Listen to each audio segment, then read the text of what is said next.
Rabbi Shmuley Boteach is a man who needs no introduction. He is an American Orthodox Jewish rabbi who is an author, a TV host, a public speaker. He's America's rabbi, as it says on your website, and whom the Washington Post and Newsweek described as the most famous rabbi in America. And for many people, he's the face of Judaism in the modern world. I'm honored that you found the time to see me. And really, the reason why I wanted to meet with you is because this series is exploring a range of different careers. And you are a very famous rabbi, and I want to hear about your life as a rabbi. You are certainly not a traditional, stereotypical rabbi, as we can see by your attire this afternoon. But perhaps you could explain to me a little bit about who you are in 60 seconds. Shmuley Boteach in 60 seconds. Well, I was born in Los Angeles. I'm an American Jew. I was raised in Miami Beach. After my parents divorced, my mother moved us to Miami. I studied in yeshivas around the world, thank God, which I was very privileged to do. I studied in yeshiva I helped to found the Rabbinical College of Sydney, Australia. I was there for 2 years. I married someone from Sydney. My wife, Debbie's from Sydney, Australia. I studied in Yerushalayim at Chabad Yeshiva in Torah Emes, which was one of the great experiences of my life. And then I had the unique privilege of serving as rabbi to the students at Oxford University, creating the Oxford University L'Chaim Society between 1988 and 1999 for those 11 years. That's when I came to know the Anglo-Jewish community, a community that I love dearly and I feel very attached to because my formative years as a man were all in England. My formative years as a man and as a rabbi, and 6 of our 9 children were born in the UK. So it's a country I feel very attached to. And I visit frequently, not during the coronavirus. The United States right now is not hospitable to the British, and the British is not hospitable to the United States. Rain check. We'll invite you, please God, when this is all over. But I would like to say that one of the reasons I was, Rabbi Golker, that I was very excited to do your interview, and thank you for having me, and I'm very grateful, was to also be able to talk about the very untimely and absolutely tragic passing of former Chief Rabbi Jonathan Sacks. And I know we'll delve into that a little bit later, but let me just start by saying that in my years in England, I was very close to Rabbi Sacks. I used to go to his house on Fridays very often in St. John's Wood, right near where you are now, I guess. You're in St. John's Wood, are you not? Yes. Okay. So I used to visit him at the Chief Rabbi's residence, and we were actually very close. We would later have some significant friction over the question of how to best protect Israel, defend Israel in public, and we clashed mightily, always about values and respectfully. But I have to tell you that his shocking death, his untimely death, has really knocked me for 6. I just couldn't believe it when I heard the news. We here in the United States heard the news at the same time that we heard the news of the election of Joe Biden to the presidency. It was this past Shabbos. So like Shabbos ended, and as Orthodox Jews, we're all kind of cut off from the news. Shabbos ends, we have a new president, and then I heard that Jonathan Sacks had passed away, and I was so my condolences to the Anglo-Jewish community. Obviously, it's a shock and a tragedy felt most by your community, especially in St. John's Wood, where the Chief Rabbi lived when he was Chief Rabbi. Sure. And would walk to Marble Arch and would walk to St. John's Wood. I heard him speak at your shul countless times.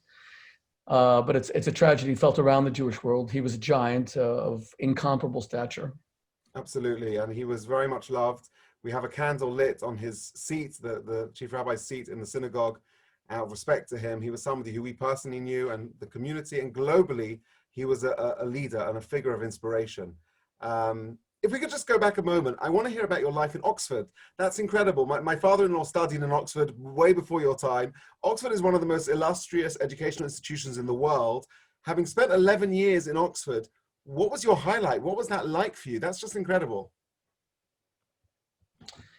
Well, I arrived in 1988, right after Michaelmas. So Oxford's divided into 3 terms, right after the Michaelmas term. And I was given just like a month in the cold and depressing British winter. And I love everything about Britain, but I hate the winters because the day starts at like 11 a.m. and ends at 11:30 a.m. That's an exaggeration, but the days are way too short. So my wife and I arrived like around Hanukkah time, 1988. And I had just like 4 weeks to set up this organization that I had to set up to attract Oxford students. But one of the things that we succeeded at doing at the Oxford, what would become the Oxford University L'Chaim Society, was it became the 2nd largest student organization in Oxford's history. We had 5,000 paying members. We hosted a continual stream of world leaders, including Rabbi Sacks. But we hosted 6 Israeli prime ministers, from Benjamin Netanyahu twice to Ariel Sharon and Rabin, Peres, Sharon, and we hosted a constant stream of Israeli ministers, American senators, world-renowned authors, pop stars. I would eventually bring Michael Jackson to speak at Oxford, or Boy George. But what we tried to do with all of them was to give their speeches a values-based theme. It always had to be, based around values. Just make sure the slide isn't beaming into your. So we had Mikhail Gorbachev right after the collapse of the Soviet Union. And at each of these events, we had thousands and thousands of students. The highlight for me was when my very dear friend Elie Wiesel spoke for us twice, attracting thousands of students for Holocaust memory. Simon Wiesenthal spoke for us. But being able to help craft and form this character of so many future world leaders, like the kind of students that attend Oxford. Look, currently my Cory Booker, who is our senator from New Jersey, who was just reelected last week, and he ran for the presidency in the Democratic primaries. Cory was a brother to me for 25 years. We were the closest of friends. He was my student president at Oxford. He and I went very different ways on the Iran nuclear agreement that was proposed and enacted by President Obama without any congressional support. It was an executive order. He never passed it through Congress, and Cory supported it. And of course, Iran is threatening the annihilation of the Jewish people, a second Holocaust. So I felt that was a very painful betrayal. But Cory was my student president at Oxford. Israel's current ambassador to the United States, my very dear friend Ron Dermer, was my student president at Oxford, and he was one of our foremost activists in my years at the university. The current mayor of Los Angeles, amazing young man, Eric Garcetti, was one of our very active student members. I could go on. There's students all around the world who were very active at the L'chaim Society. So Oxford was a great honor. And I'm so grateful to the Lubavitcher Rebbe for sending me there to serve as his emissary. What an amazing chapter of your life. I must tell you, I find this very inspiring to hear. One of the things I'm trying to do with this interview series is make Judaism relevant in the 21st century, speak to people, regular people, and show them how relevant Judaism is. Let me ask you this question. You mentioned your connection with celebrities. And I'm amazed seeing your Facebook feed. You post something on Facebook, within a few hours, 100 likes, 500 likes, 1,000 likes, 10,000 likes. Your videos on YouTube's tens of thousands of views. And you really have this very kind of, you're an influencer. You're an influencer globally. Could you tell me a little bit about how that feels and what type of responsibility that is for you? And tell me a little bit, segue into how did you start becoming close to celebrities? And in particular, I'd like to speak briefly about Michael Jackson, who he treated you were Michael Jackson's rabbi, which must have been challenging, especially in all the aftermath of the Michael Jackson case. Well, whenever I hear people say that I am or was or the rabbi to celebrities, that's really not true. Working with famous people is such a tiny, small part of what I do. I'll tell you what I do. I mean, the main thing I do is I raise my 9 children. Thank God. Thank God we just married our 4th daughter. Sorry. We just had the wedding of our 4th daughter 2 weeks ago, and we just finished the Sheva Brachas. So when you're a father of 9 children, 6 daughters, 3 sons, it's a full-time job, I can assure you. We have 7 grandchildren, thank God. So a huge amount of my time is just being, a father and a grandfather. In my communal work, working with celebrities is a tiny part. I write, I lecture, I teach, I run a very demanding organization called the World Values Network. We are one of the foremost defenders of Israel in all of American media and global media. We are one of the foremost Jewish human rights organizations that promotes, defends, sustains human rights. We're at the forefront of fighting against global genocides or commemorating the memory of genocides, whether of course it's the Holocaust or the Rwandan genocide of 1994, or the Armenian genocide of 1916 to 1918, or the Cambodian genocide of 1975 to 1978. Or Kosovo, or Srebrenica, or South Sudan. I could go on. So the organization I run is very demanding.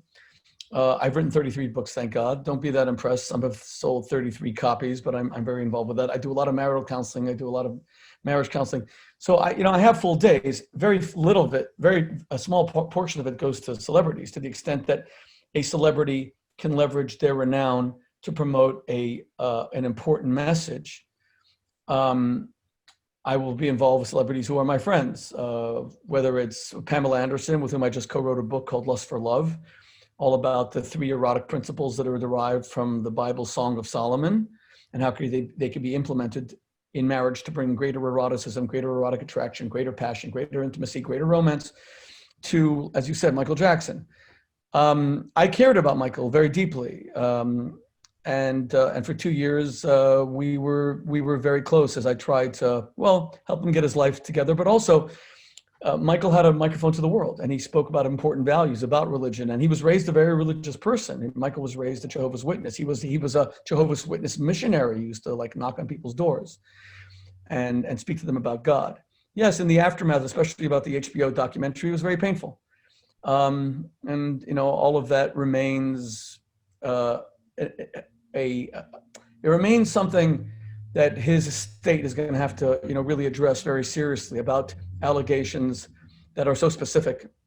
In his lifetime, there were also allegations, of course, but they lacked the specificity that we saw with the HBO.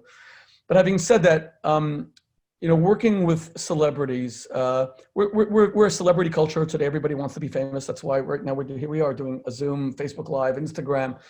And what social media gives us all is the opportunity to kind of be known, and it just comes down to the size of the crowd then, how many friends, how many likes, etc.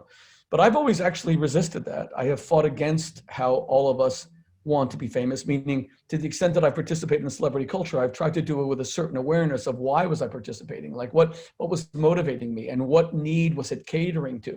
And I'll tell you what it is. I think that each and every one of us has a very deep-seated ultimate fear of ordinariness. We all fear that maybe we're not special. Maybe we're just, maybe we're not unique. Maybe we're redundant and superfluous. And the great fear of ordinariness expresses itself in the fear of failure and the fear of rejection and ultimately the fear of death. What is the fear of death? Other than the fear that one day when you don't wake up, the world will continue to spin on its axis without you, thereby proving once and for all that all along you were never as special, never as essential as people told you you were, or as that you believed yourself to be. So, and there are 2 ways to combat the fear of ordinariness. One is to attach yourself to God, attach yourself to community, attach yourself to family, and become essential and vital in a very intrinsic, spiritual, and deep-seated way. To be married to someone who's your soulmate, to raise your children to whom you give love and validation, to be part of a community to whom you contribute. Or you can take the poor cousin, well, let me use the right expression, or you could take the superficial route to combating ordinariness, and that's fame. The more people that recognize you walking down the street, the more people that follow you on Facebook, the more special you feel. But of course, it's not true. It's not real, because at any moment, they can abandon you, or you have to keep on doing tricks in order to remain relevant. Look at the presidential election. The most famous person in the world for the past 4 years has easily been President Donald Trump, who's a phenomenal friend of Israel and the Jewish people. But having lost the election just a few days ago, and the election is still being contested by many of his supporters, his profile and his fame will change. And now there'll be another most famous person in the world, will probably be Joe Biden. So fame is ephemeral. So I don't think that ultimately it does combat this feeling of ordinariness. I think attachment to God, community, and family is what does. Wow, it's mind blown. You remind me of a very famous saying of Rabbi Sacks, and he always used to say in recent years how cyberspace can never compensate for real space. And we benefit from speaking to people face to face, having real relationships in our life. It's not about how many likes we have on Instagram and Facebook and Twitter, et cetera, et cetera. It's about building real relationships. Now, you are known to be one of the world's most eminent relationship advisors. Now, I'm coming up to my 10th wedding anniversary, please God. I'd love to hear from you in 30 seconds. Some tips to build great relationships in life. I think the loss of curiosity is what destroys relationships. The greatest enemy of a marriage is complacency. It's feeling that your spouse is already a known quantity. And that's why I'm a great believer that, we human beings really are these onions that you could peel away the layers, one by one, and always discover deeper and deeper parts of ourselves. But the challenge is to portray, to display, to manifest that deeper side of ourselves to someone else. I find that it's a real challenge for husbands to speak about their fears, their anxieties, their dreams to their wives, men don't talk about emotions. So amidst the need for curiosity, we sometimes become very bland in our marriages because because we fear really talking about our deepest selves. And that's a great shame. And things are too legal today. They're too available. In fact, the utter availability we all have to one another just through even the constant streams of social media like we're doing right now, like Facebook and Twitter and Instagram and Snapchat and TikTok. We're making ourselves so pedestrian. We're making ourselves so utterly available. If you look at the movie stars in Hollywood who've achieved tremendous longevity over decades, they are Meryl Streep or Leonardo DiCaprio, and they almost never do celebrity interviews. They do a movie once every 2 or 3 years, usually a very serious movie, and it's very much hyped. Or Daniel Day-Lewis, who says he's retired now, but they're the ones who have this longevity over decades because unavailability, mystery, a little bit sinful. They kind of play with the public a little bit with their unavailability. And I think marriage needs all those same components.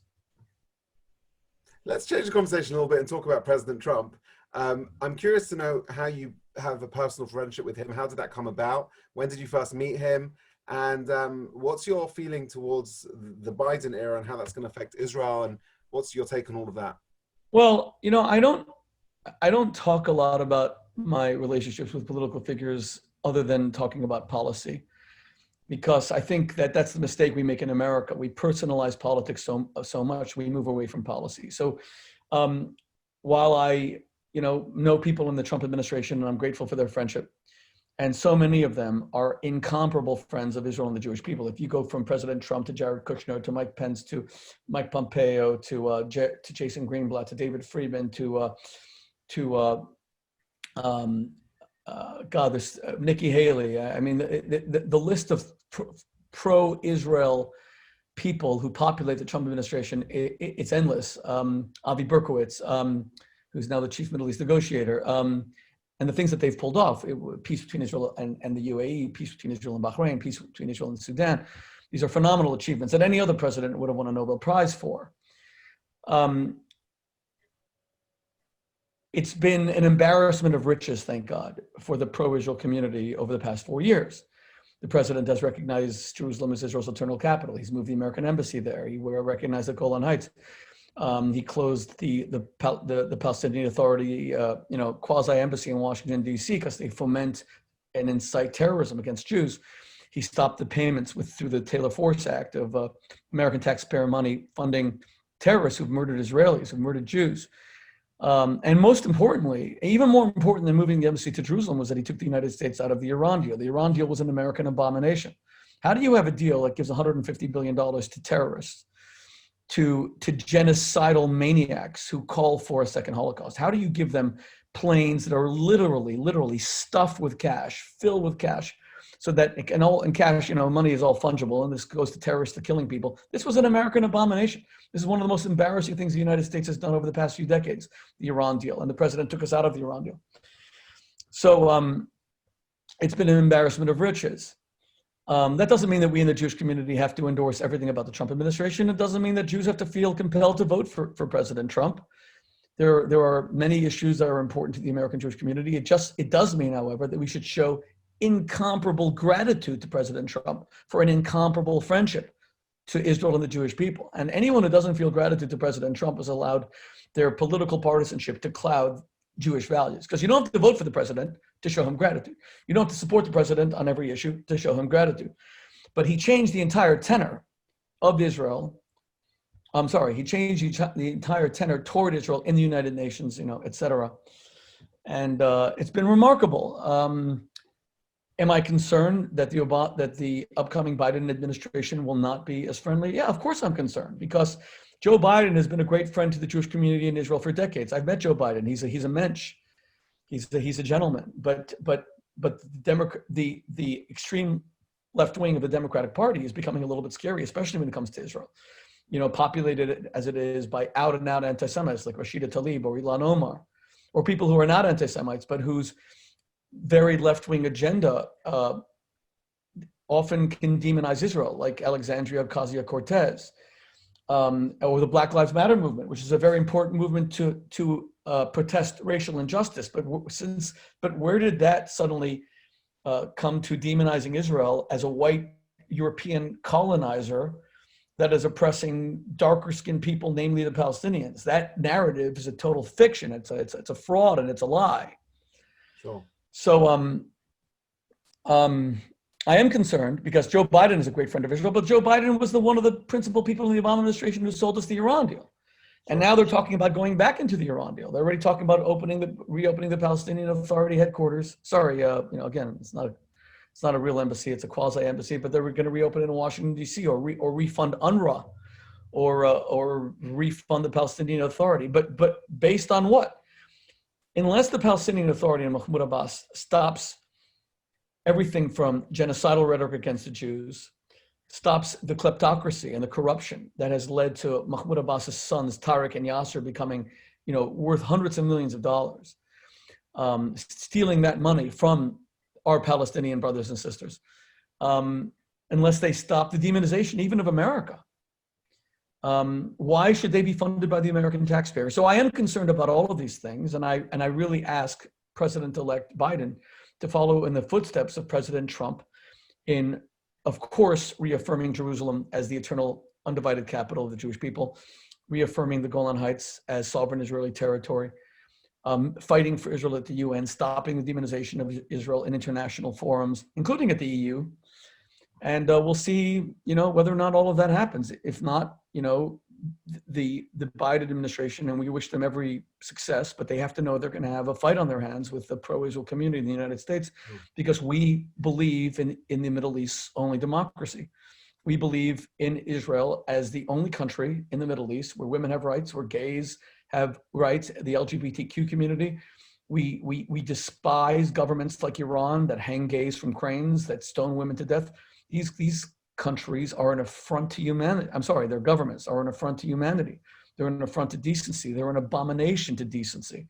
So who the heck wants to give American money or even just unfrozen assets to the mullahs of Iran, who are the most murderous and bloodiest regime on the face of the earth? Well, I guess, as you say, Joe Biden's a mensch, but he's also the oldest president that America would have ever had. And God forbid, if anything was to happen to him, Kamala Harris, what would she be like as a vice president or perhaps potentially a president?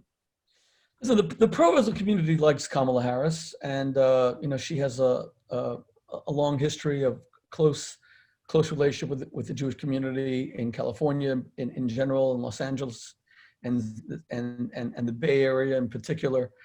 And as a senator, she was a pro-Israel senator. But just remember, unfortunately what's happening in our country. See, what we want to prevent here in the United States is the Corbynization of the American body politic. What all of you have in the UK was when Jeremy Corbyn, an out-and-out, unrepentant anti-Semite, headed the Labour Party and nearly became your prime minister. So you basically had the Jews abandoning the Labour Party because of that, their refusal to fully repudiate anti-Semitism and being led by an anti-Semite, and they all moved to the Conservative Party. We want to prevent that here in the United States. We want to make sure that support for Israel remains deeply bipartisan.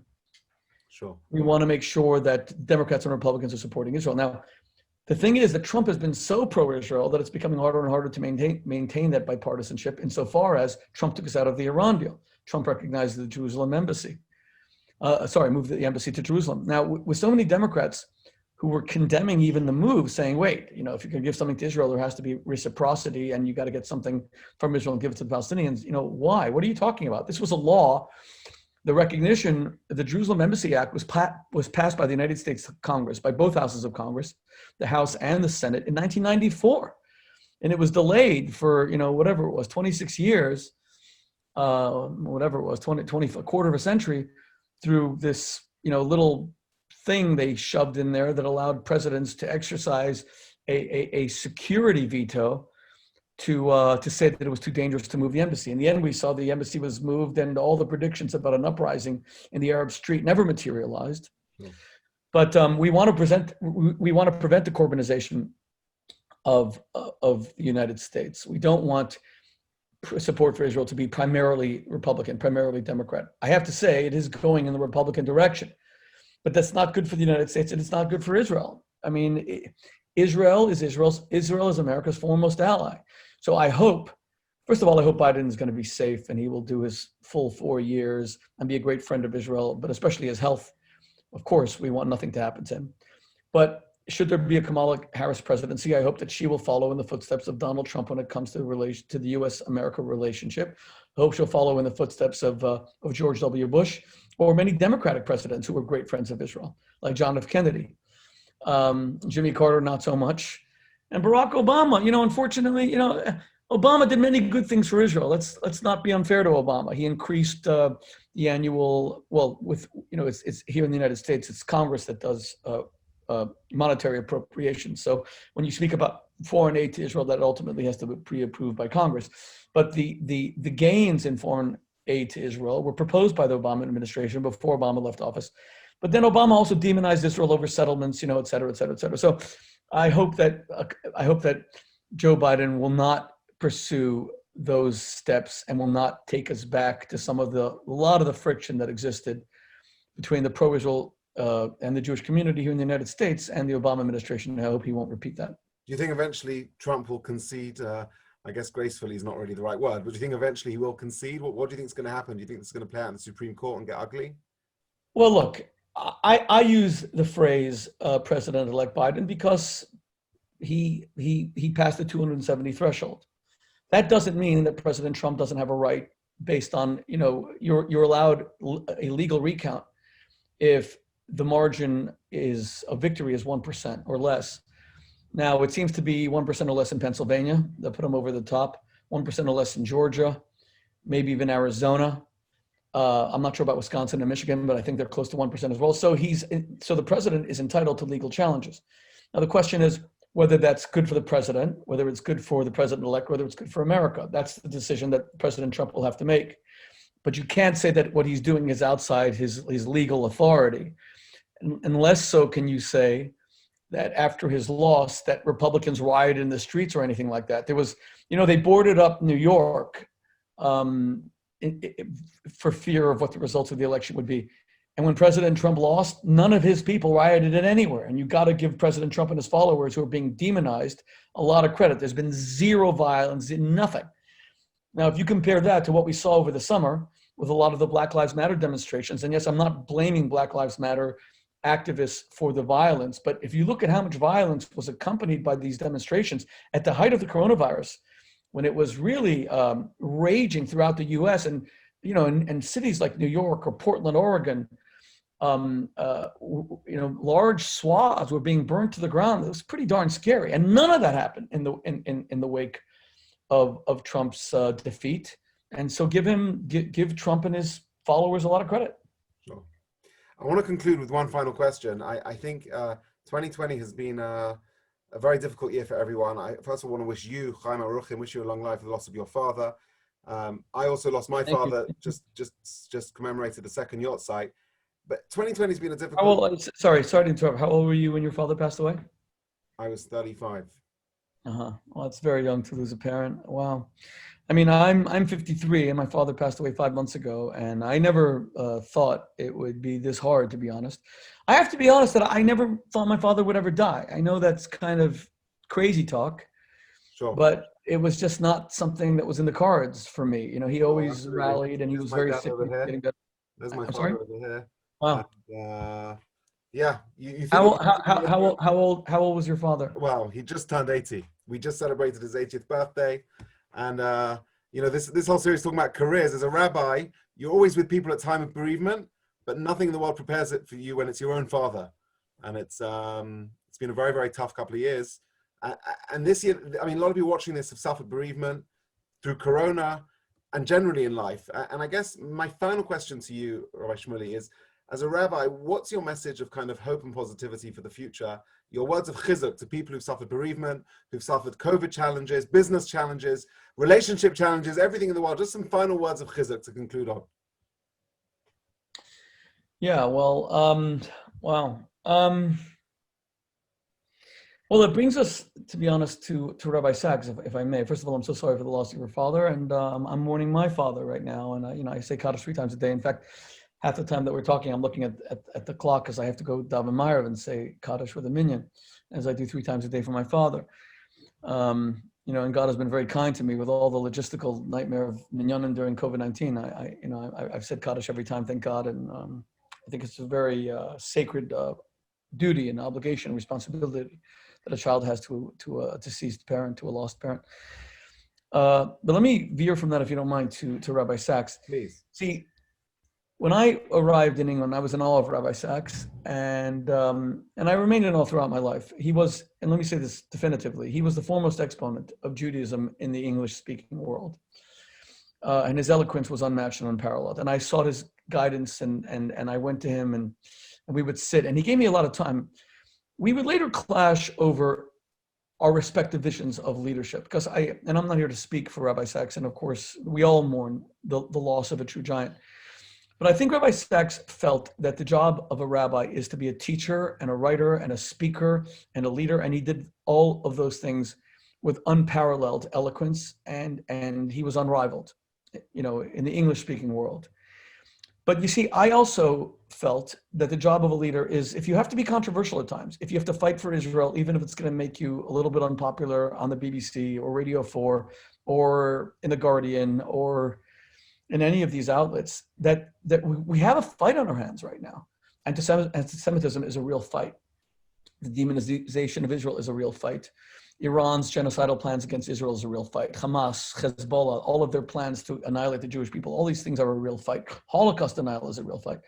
And that if it meant getting our hands a little bit dirty, and by dirty I mean it only metaphorically, let me rephrase that. If a preparedness for being labeled controversial was in the cards as part of our fighting for the security, safety, and longevity of our people, it was a price that I was prepared to pay.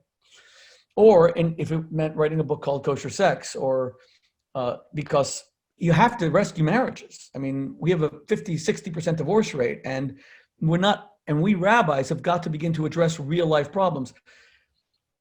And Rabbi Sacks and I didn't always agree on that, especially on the Israel question. I think that he felt, and I'm not a spokesperson, I think that he may have felt that the best thing was to hold on to the largest, broadest possible audience, and only really get controversial and fight if we really had to. Like we saw Rabbi Sacks come out and call Jeremy Corbyn an anti-Semite. That was very out of character for Rabbi Sacks, who was always a gentleman. He was always a mensch.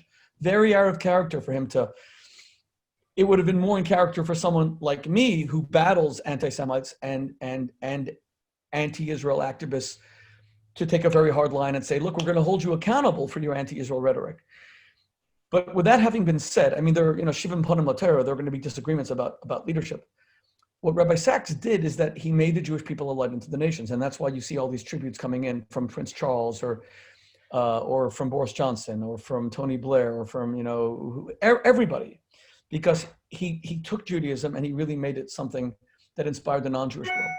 So we miss him tremendously, and I'm still in shock. I mean, I didn't know that he was as ill as he was. I know they were putting out calls for davening for him. And I mean, was it known in the Anglo-Jewish community that his illness was as serious as it was?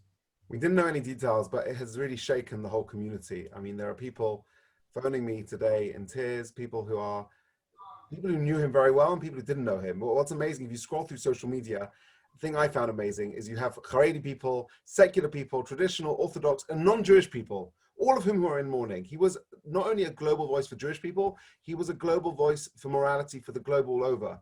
From archbishops to royalty, as you said. He was somebody who, like no one else, had this amazing ability to connect with people. And it wasn't just his wisdom, it was his humanity and his heart. He was so kind, so caring. The day my father died, he phoned me. The day I had coronavirus, he phoned me. The day I had a baby, he phoned me. He remembered the small things, even though he was a giant in wisdom and persona. Rabbi Shmuley Boteach, can I conclude by saying this has been a real interesting discussion. It's a real honor to meet you. I hope one day we'll get to meet face to face. Maybe we'll go cycling together. I could do with a bit of that. Yeah, well, on the cycling front, again, I apologize for my attire, but I tell you, I had a choice. I came in from, the weather, like I said, the weather this time of year in the New York, New Jersey area is usually awful. Today was magnificent. So I went for a beautiful bike ride, saw the fall foliage, and I see the time is 5:30, and I know that I got to be on with you, and I'm thinking, what's better, to change or to be on time? And I chose punctuality over formality. I hope you'll forgive me. Absolutely. Absolutely. Thanks for having me. And by the way, let me just tell you, we lived in, So we lived in Oxford for 11 years, but when our kids needed to go to Jewish school, so we started splitting our time between London and, living the weekends, et cetera. And I would reverse commute. We'd be in London during the week, but I'd commute to Oxford every day. My family would be. So for 1 year, we lived in St. John's Wood. We lived on McKinnell Street. And on the Shabbosim, when I wasn't at Oxford, I went to St. John's Wood, and I loved the shul. And Dayan Bidenstock is still your rabbi? Is still Sure. He's probably been there, I'm guessing, 25 years at least, no? He's been there 24 years. 24 years. Yeah, amazing. Okay, so, it's an amazing shul, and I know it's the flagship shul of the United Synagogue in Great Britain. So thank you for having me, and to your whole community. I so love and cherish the Anglo-Jewish community. It's the most generous community, incredibly proud Jews, incredibly passionate Zionists, an amazing community. And again, I hope that God comforts the community on the loss of such an incredible giant. And no doubt they'll find a lot of comfort in Rabbi Mervis, who's also an amazing chief rabbi. Yibodel L'chaim Tevim Baruchim, that Rabbi Mervis should continue to lead the community. I knew him well when he was at Finchley, and a very special man. So God bless you all. Amen. Thank you so much, Rabbi Shmuley. Kol tov. Thank you, Kol tov.